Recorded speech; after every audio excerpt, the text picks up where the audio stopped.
Friends, आपका स्वागत है टारगेट एम्स जोधपुर चैनल में।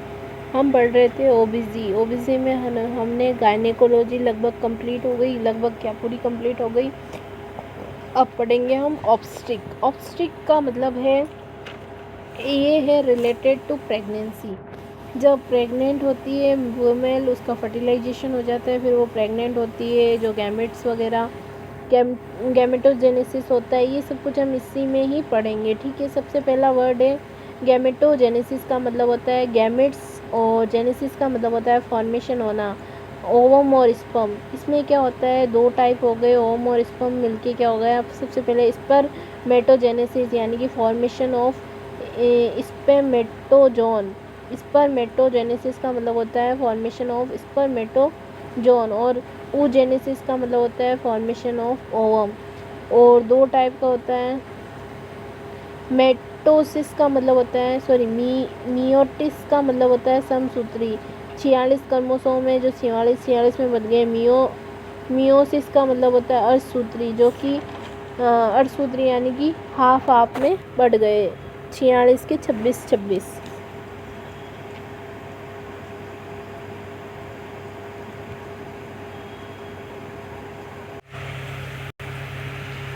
फिर हम आगे पढ़ रहे थे। देखो, एक साइड में लिखा हुआ है मिटोसिस और एक साइड में लिखा हुआ है मियोसिस। माइटोसिस का मतलब होता है 46 के 46 क्रोमोसोम बनना, और मियोसिस का मतलब है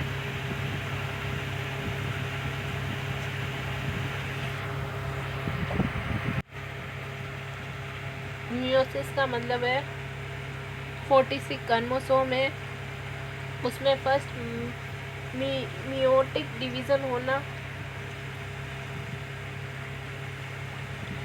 मियोसिस और मियोटिक एक ही है, ठीक है। मियोसिस एंड मियोटिक डिवीज़न एक ही, इसमें 23 क्रोमोसोम बनेंगे। 23 में सेकंड मियोसिस, फिर वापस सेकंड मियोसिस से फिर 23 क्रोमोसोम बनते हैं। हम पढ़ रहे थे गैमेटोजेनेसिस में क्या होता है, जर्म सेल्स बनती है, ठीक है। जर्म सेल्स में क्या होता है,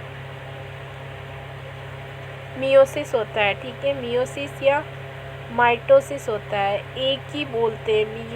माइटोसिस एंड मियोटिक डिवीज़न दोनों एक ही है।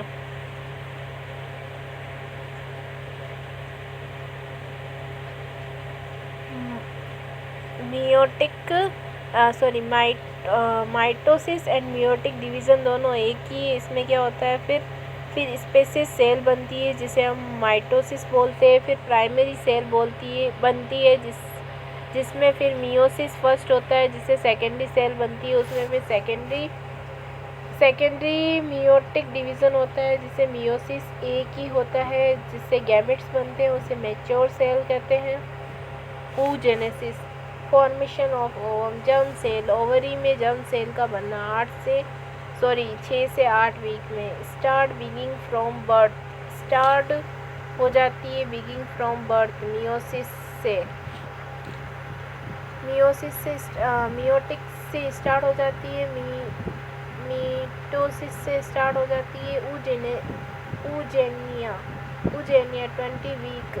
इमेच्योर फॉलिकल्स 7 मिलियन जन्मजात से बने हुए होते हैं। oogenesis स्टार्ट हो जाता है बिफोर बर्थ से ही। बिफोर बर्थ यानी कि जब बच्ची पेट में होती है। स्टेज बिगिंग बिफोर बर्थ, जब उसमें होता है oogenesis माइटोसिस से बनता है oogenesis। 20 वीक पे क्या होता है, इमेच्योर फॉलिकल्स होते हैं जो कि 7 मिलियन होते हैं जन्म से पहले। फिर उसमें मियोसिस होता है, फिर प्राइमरी oocyte बनती है एट बर्थ के टाइम, फिर उसमें 2 मिलियन हो जाते हैं। और फिर प्राइमरी oocyte में क्या होता है, फर्स्ट मियोटिक डिवीज़न स्टार्ट होता है फ्रॉम बर्थ, बट रुक इन प्यूरिफेस एंड मेटाफेस टिल प्यूबर्टी। ये क्या हो जाता है, थोड़ा रुक जाता है थोड़े टाइम के लिए प्यूबर्टी आने तक। फिर क्या है, फर्स्ट मियोटिक डिवीज़न कंप्लीट हो जाता है आफ्टर प्यूबर्टी। जब प्यूबर्टी आती है उसके बाद में फर्स्ट मियोटिक डिवीज़न कंप्लीट हो जाते हैं, जिसमें सेकेंडरी oocyte बनती है जो कि ओवुलेशन होती है और फर्स्ट पोलर बॉडी बनती है।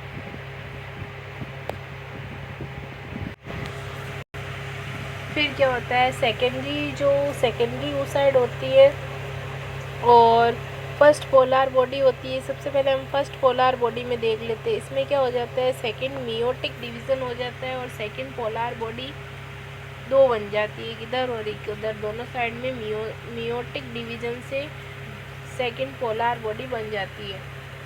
सेकेंडरी oocyte में क्या होता है, if sperm in contact fertilization, sperm is contact fertilization, इसमें क्या होता है, सेकंड मियोटिक डिवीज़न होता है। सेकंड मियोटिक डिवीज़न होता है if sperm contact fertilization, second meiotic division होता है जिससे ओवम और सेकंड पोलर बॉडी बनती है। फिर if sperm is not contact, अगर स्पर्म कॉन्टैक्ट में ना हो जाए तो डीजनरेट हो जाती है विदिन 24 आवर में। वो जो ओवम होता है उसका क्या हो जाता है, डीजनरेशन हो जाता है। कांटेक्ट में आए तब तो क्या हो जाता है, सेकंड मियोटिक डिवीज़न में फर्टिलाइजेशन होने के बाद सेकंड मियोटिक डिवीज़न होता है, ओवम मिल जाए और तो सेकेंडरी पोलर बॉडी बन जाती है। Before fertilization first polar body formation, after fertilization three polar body formation. Spermatogenesis क्या होता है, before puberty, spermatogenesis before puberty, formation of spermatozoa, germ cell से बना स्पर्मेटोजेनेसिस, जर्म सेल से स्पर्मेटोजेनेसिस से बनने पर मियोटिक डिवीज़न हुआ, क्या होगा, मीटोसिस हुआ सॉरी। फिर स्पर्मेटोजेनेसिस से फिर वापस मियोटिस हुआ जस्ट आफ्टर प्यूबर्टी। फिर प्राइमरी स्पर्मेटोजेनेसिस, प्यूबर्टी, फिर इसमें भी फर्स्ट मियोटिक डिवीज़न होता है जिसमें सेकेंडरी स्पर्मेटोजेनेसिस और सेकेंडरी स्पर्मेटोसाइड दोनों साइड में बनते हैं। फर्स्ट साइड में क्या हो जाता है,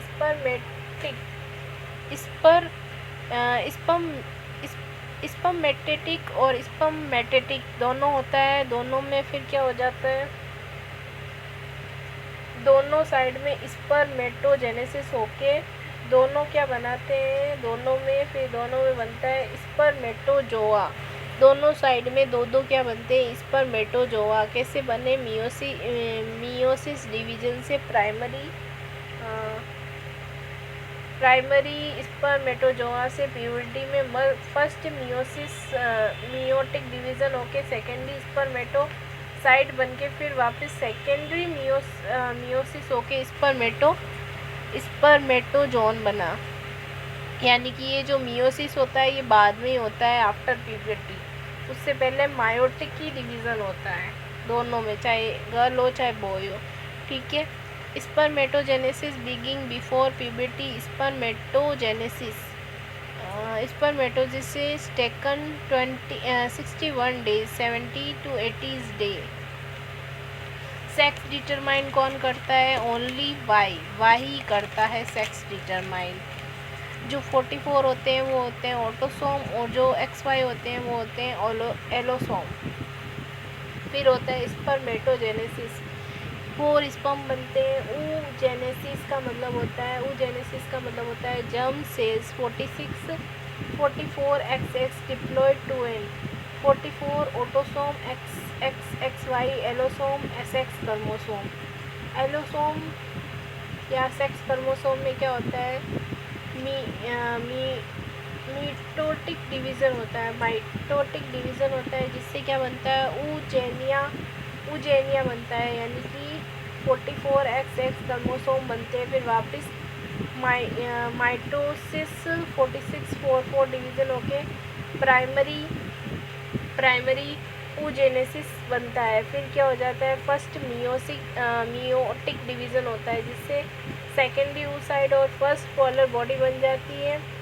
ठीक है, फिर फर्स्ट प्राइमरी oogenesis और फर्स्ट पोलर बॉडी बन जाती है जिसे हम 22X या इप्लॉइड बोलते हैं ना, जिसमें क्या हो जाता है, ओवम जो फीमेल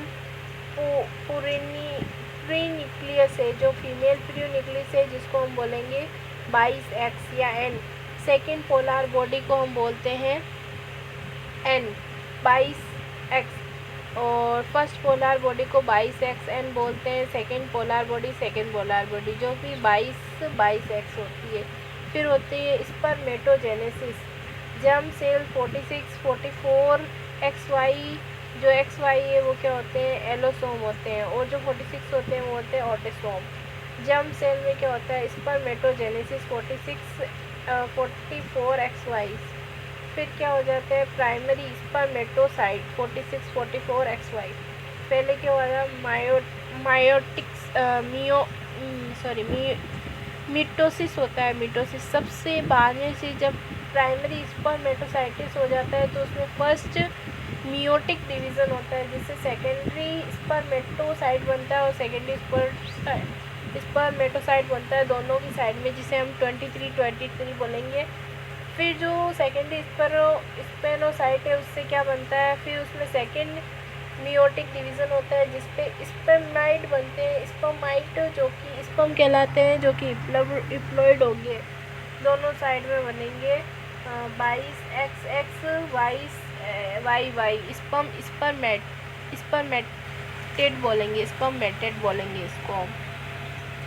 फिर है ओवम, ओवरी और स्पर्म। ओवम और स्पर्म दोनों मिलते हैं 22 या X22, कुछ भी मिलता है तो उससे बनता है फर्टिलाइजेशन। क्या होता है, फर्टिलाइजेशन। फ्यूज़न ऑफ स्पर्म और ओवम का फ्यूज़न होना उसको बोलते हैं हम fertilization. Fallopian tube ampulla part, जो फॉलोपियन ट्यूब का एम्पुला पार्ट होता है उसके अंदर क्या होता है, फर्टिलाइजेशन होता है। स्पर्म और ओवम मिलके क्या बनाते हैं, इधर से आता है 22X, उधर से 22X या 22Y, कुछ भी आ सकता है, जिससे क्या होता है, फिर बनता है zygote. First cell of human body, जो जाइगोट है वो क्या है, first cell of human body. इसमें सही नहीं दिख रहा है तो मैं बोल रही हूँ, है ना।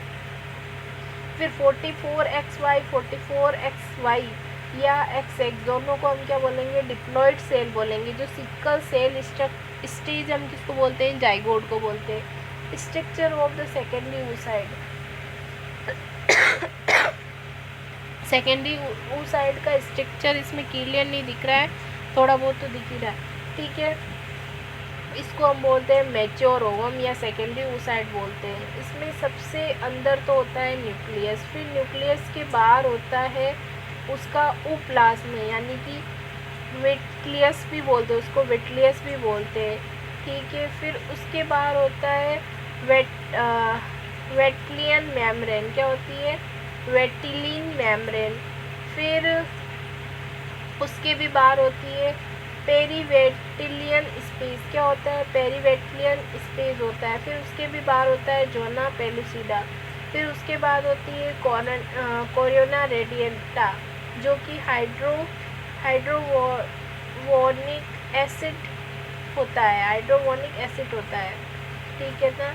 OPV यानी कि polar body structure of the sperm. फिर स्पर्म की स्ट्रक्चर क्या होती है, सबसे ऊपर हेड होता है, फिर उसके नीचे सबसे ऊपर हेड होता है, मतलब कि, और उसके भी ऊपर क्या होती है, एक्रोसोमल कैप होती है, जिसमें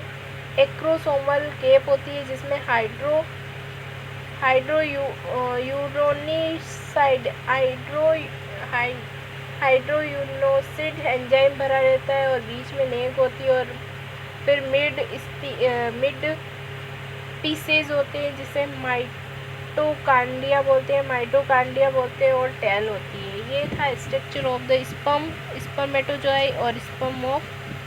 एक बार मैं आपको वापस बता देती हूँ, स्पर्म की स्ट्रक्चर, इसको बोलते हैं हेड, इसको बोलते हैं एक्रोसोमल कैप, और इसमें भरा होता है हाइड्रोयूरेनोसाइड एंजाइम भरा होता है।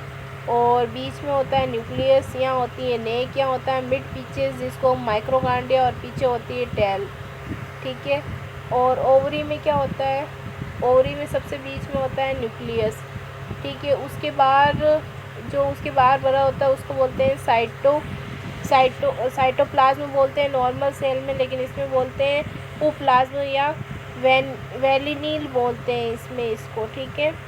और फिर उसके बाद की जो लेयर होती है उसको बोलते हैं वेटिलिन मेम्ब्रेन, क्या बोलते हैं, वेटिलिन मेम्ब्रेन। फिर उसके बाद जो बड़ा होता है उसको बोलते हैं वेटिलिन स्पेस, क्या बोलते हैं, पेरीविटलियन स्पेस।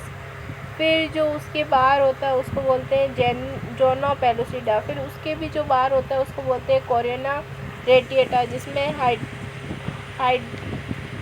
हाइड्रोनिक एसिड भरा हुआ होता है, जो कि कोरिना रेडिएटा में होता है। ये दोनों थे मैच्योर ओवम और स्पर्म। फिर आगे हम देखते हैं क्या है फर्टिलाइजेशन।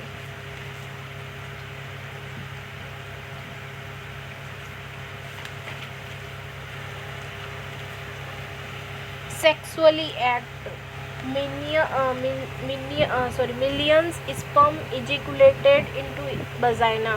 मिलियन में जो स्पर्म होते हैं वो इजिकुलेट होते हैं, कहाँ होते हैं, वजाइना में। 2 ml बोल सकते हैं, 1 ml बराबर 1 ml से ज़्यादा होते हैं 20 मिलियन।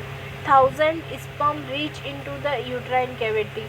फिर मिलियन से आते हैं और कुछ डिस्ट्रॉय हो जाके फिर 1000 जो रहते हैं वो यूट्राइन कैविटी में जाते हैं। फिर बाद में क्या होता है,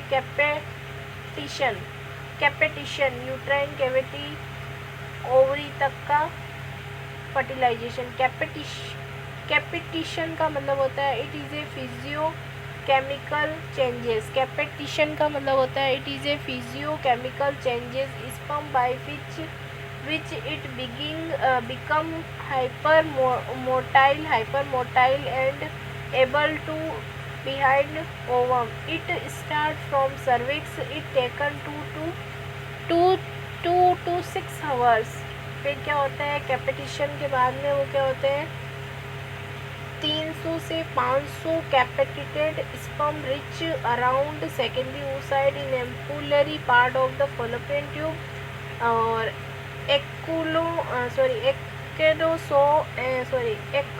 एक्रोसोमल केप ऑफ फिजियोस्पर्म release hyaluronidase enzyme to divide corona radiata. जो कोरिना रेडिएटा होती है उसको डिस्ट्रॉय कर देते हैं ये हाइड्रोलाइटिक एंजाइम, ठीक है। फिर क्या हो जाता है, यहाँ तक एक्रोसोमल केप ऑफ पाइलोस्पर्म release hydrolytic enzyme to destroy corona radiata. जो कोरिना रेडिएटा होती है ओवम के ऊपर उसको डिस्ट्रॉय कौन करता है, जो एक्रोसोमल केप है स्पर्म का उसके अंदर जो भरा हुआ एंजाइम है हाइलोटोनिक एसिड वो करता है। फिर क्या होता है, वन स्पर्म क्या करता है, पेनिट्रेट करता है जोना पेलुसिडा को and inter into secondary oocyte। और फिर क्या कर देता है, जो वन स्पर्म होता है वो पेनिट्रेट कर देता है जोना पेलुसिडा को, फिर वो उसके अंदर घुस जाता है जिसको हम बोलते हैं उलेमा साइड ऑफ द पेनिट्रेशन। उलेमा का मतलब होता है जहाँ पे पेनिट्रेट होती है वो साइड कहलाती है। फिर closing of the zona pellucida. फिर जोना कोरिनेटा तो हट गई, फिर जोना पेलुसिडा क्या हो जाती है, क्लोजिंग हो जाती है after entry of one sperm that is called Ulema block. जो कि अब वो क्लोज हो जाती है ना एक स्पर्म के एंटर के बाद में, तो उसको हम बोलेंगे उलेमा क्लोज। फिर क्या होता है, जोना पेलुसिडा बिकम हार्ड।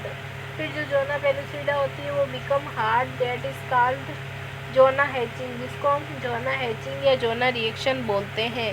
जो जोना पेलुसिडा हो जाती है वो क्या हो जाती है, हार्ड हो जाती है, जिसे हम जोना हैचिंग या जोना रिएक्शन बोलते हैं।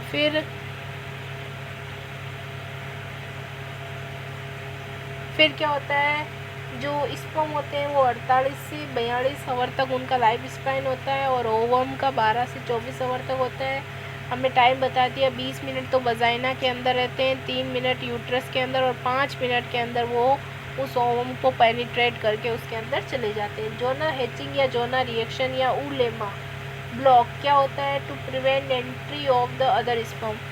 जोना हैचिंग और जोना रिएक्शन और उलेमा ब्लॉक ये सब कुछ क्यों होता है? ये सब कुछ होता है to prevent entry of the other sperm. जो अदर स्पर्म होता है उसको एंट्री रोकने के लिए जोना हैचिंग, जोना रिएक्शन या उलेमा ब्लॉक होता है। ये सब एक ही वर्ड है, ठीक है।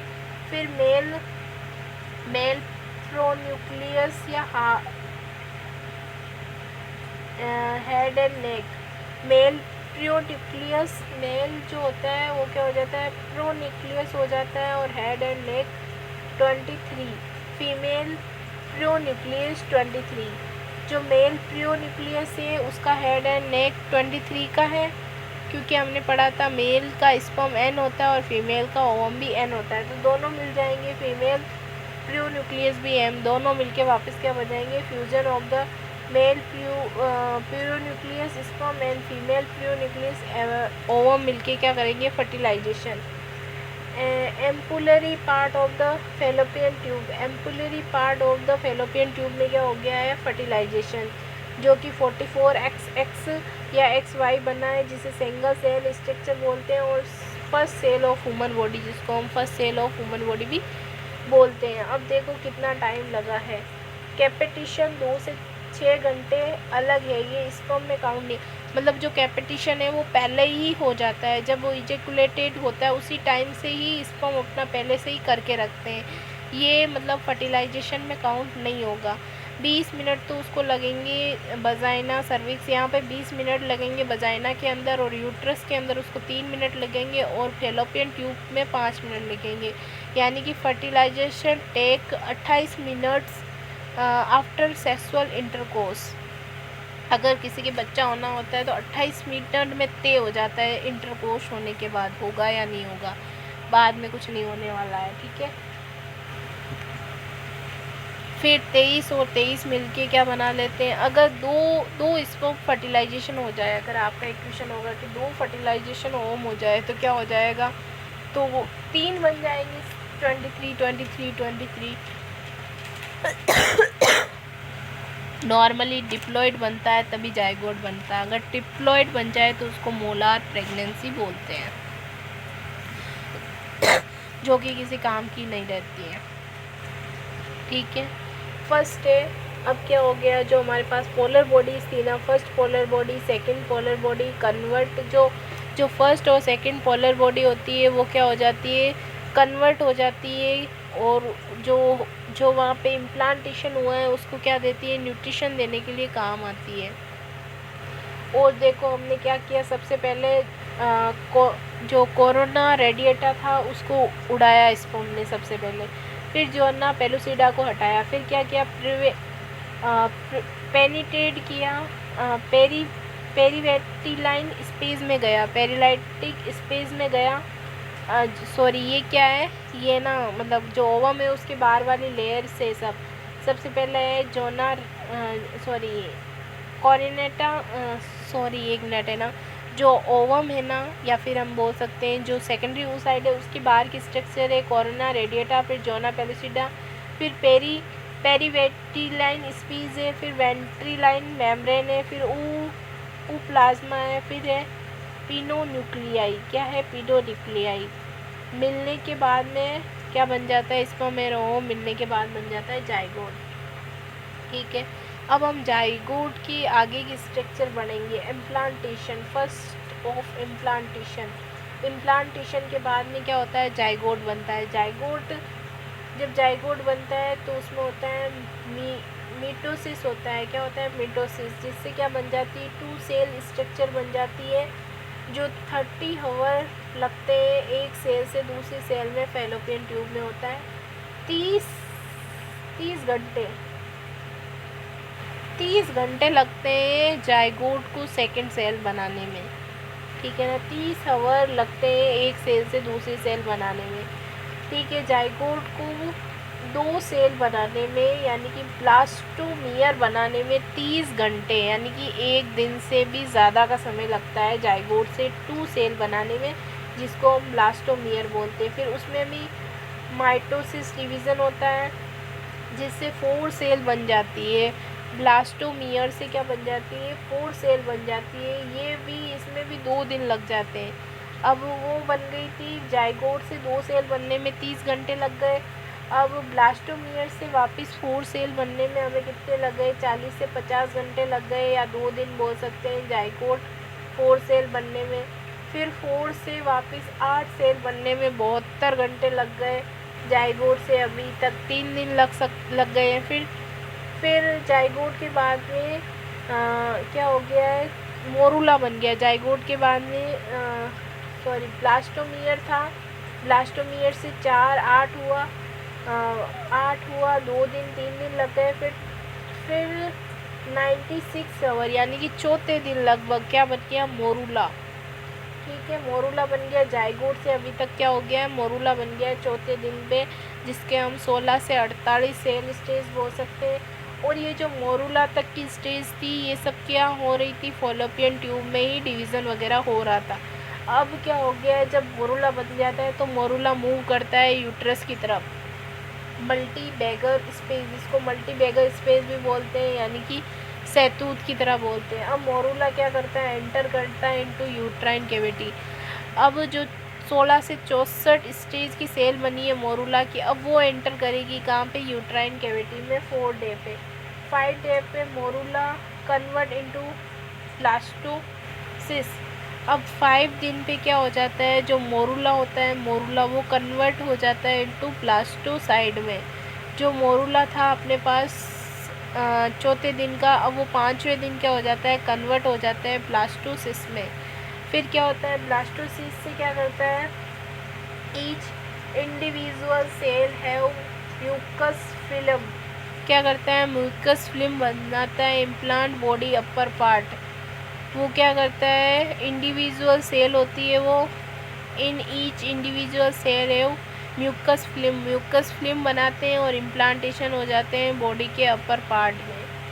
फिर हर सेल में क्या होता है, न्यूक्लियस फिल्ड फूड होता है, म्यूकस होता है हर सेल में।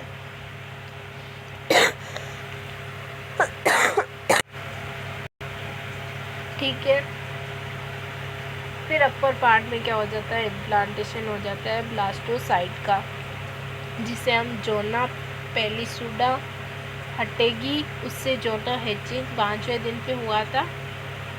तो वो जोना पेलिसुडा थी जो हटेगी, उससे जोना हैचिंग हो जाएगी और वो वहाँ चिप जाएगी।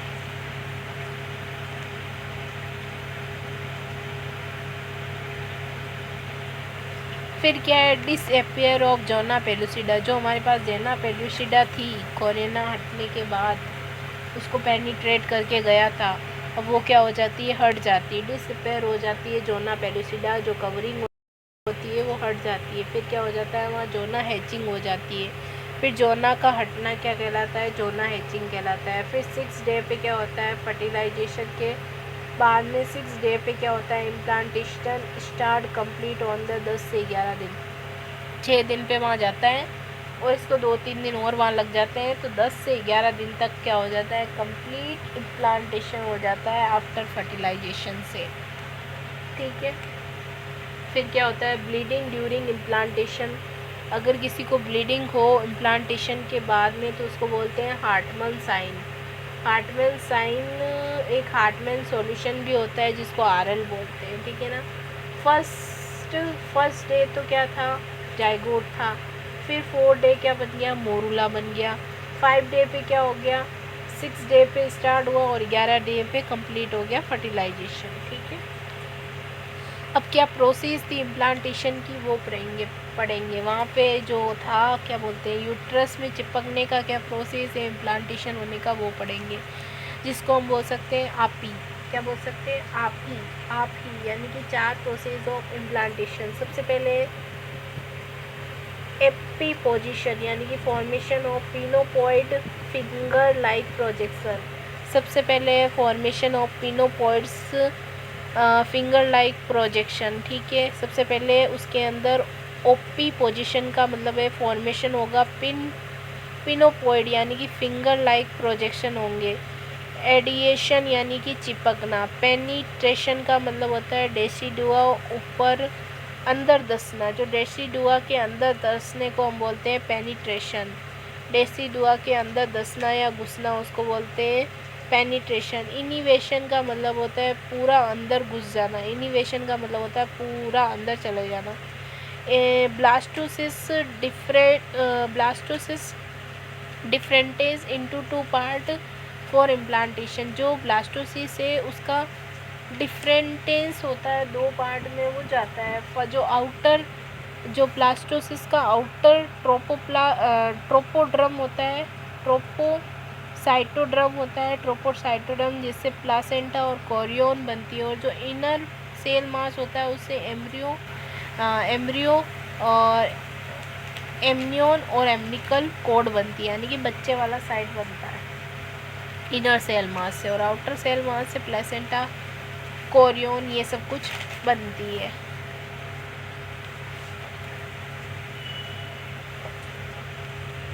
फिर प्रेगनेंसी होती है तो उसको हम बोलते हैं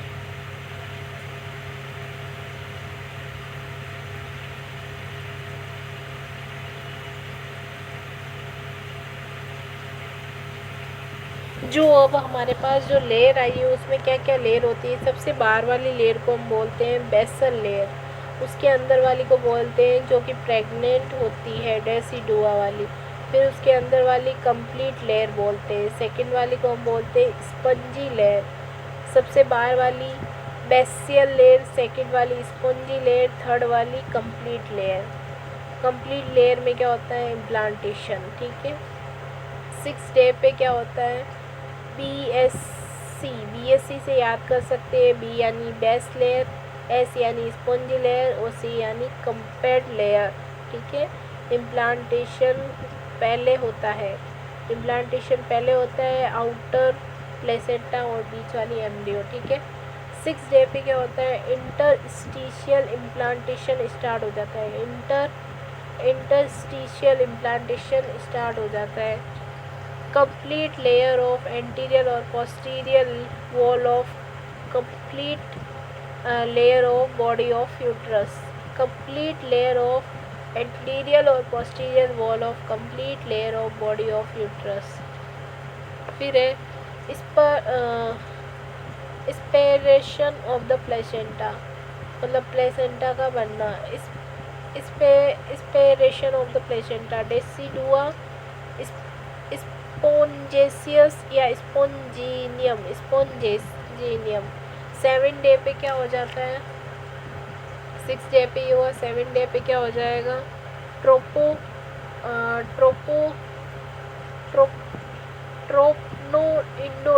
ट्रोपोइंडोड्रम।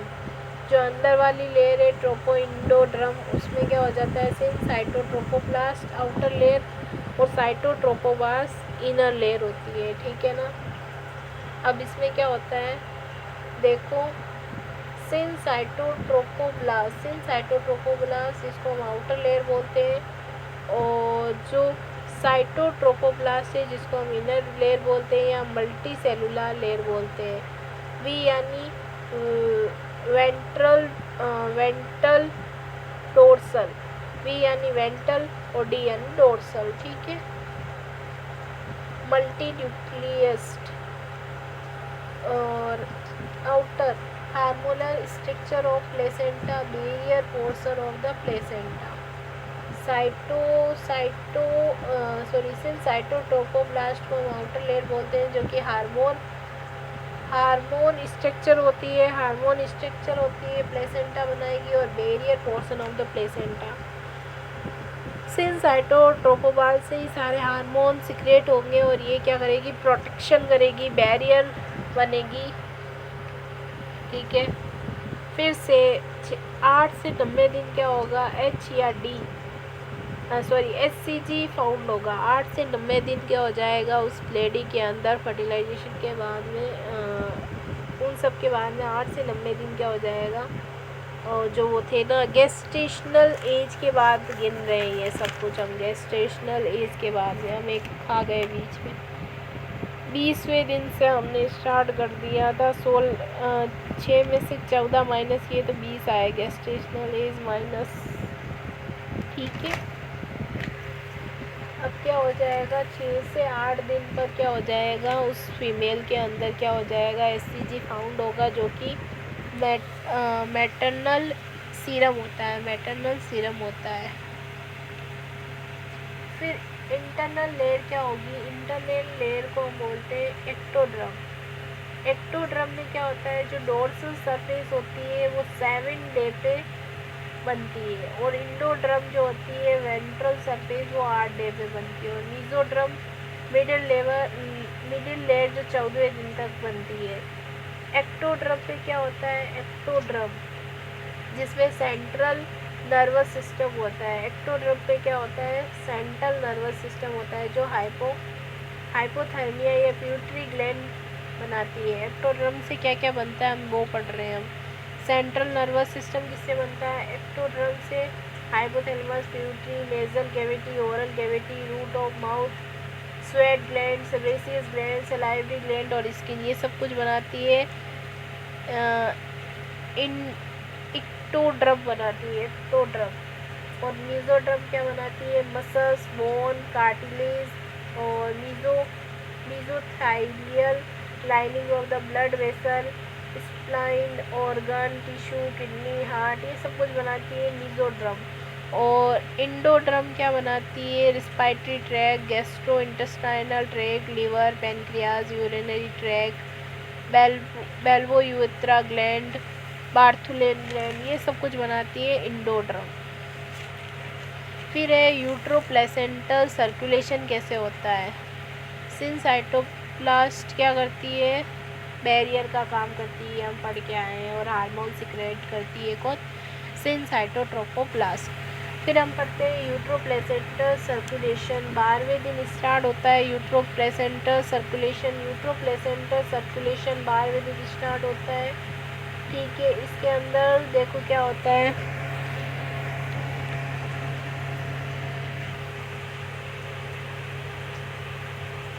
सबसे पहले फिटस सिनसाइटो, देखो ये SCMM लिखा हुआ, इनके बारे में बता रही हूँ। S मतलब है सिनसाइटोट्रोपोब्लास्ट, C मतलब है साइटोट्रोपोब्लास्ट, N का मतलब है मीजोकाइनेमिया, और M का मतलब है मीजोड्रम। ये सब कुछ लिखा हुआ है यहाँ पे, ठीक है ना। अब क्या होता है, इंटरविलाई बनती है, सबसे पहले इंटरविलाई बनती है।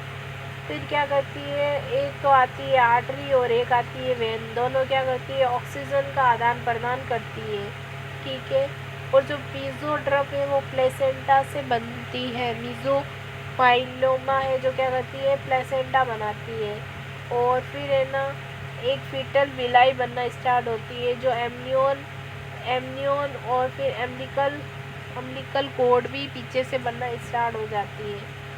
ठीक है, यूट्राइन वेन क्या करती है, CO2 को ले जाना, और यूट्राइन कैविटी आर्टरी क्या करती है, O2 को डालना, मतलब बच्चे के अंदर O2 को डालना, स्पाइरल आर्टरी बोलते हैं यूट्राइन आर्टरी को। ठीक है, यूट्राइन आर्टरी और स्पल आर्टरी क्या करती है, ऑक्सीजनेटेड ब्लड क्या करती है, इंटरविलाई स्पेस के अंदर लाती है।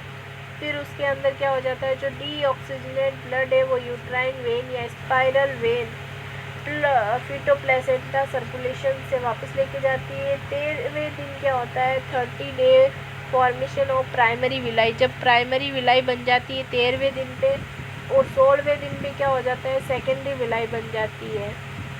इसको हम बोलते हैं एवस्कुलर विलाई बोलते हैं हम।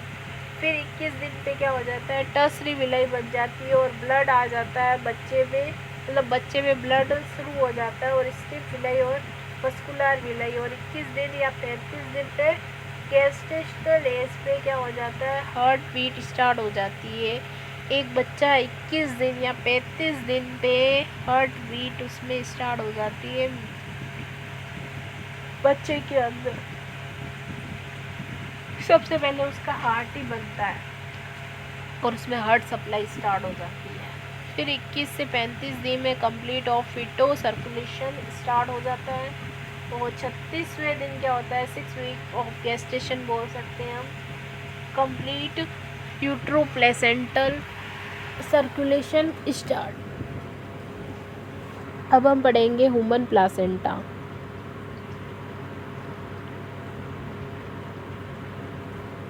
चलो ह्यूमन प्लासेंटा हम थोड़ी बाद में पढ़ेंगे।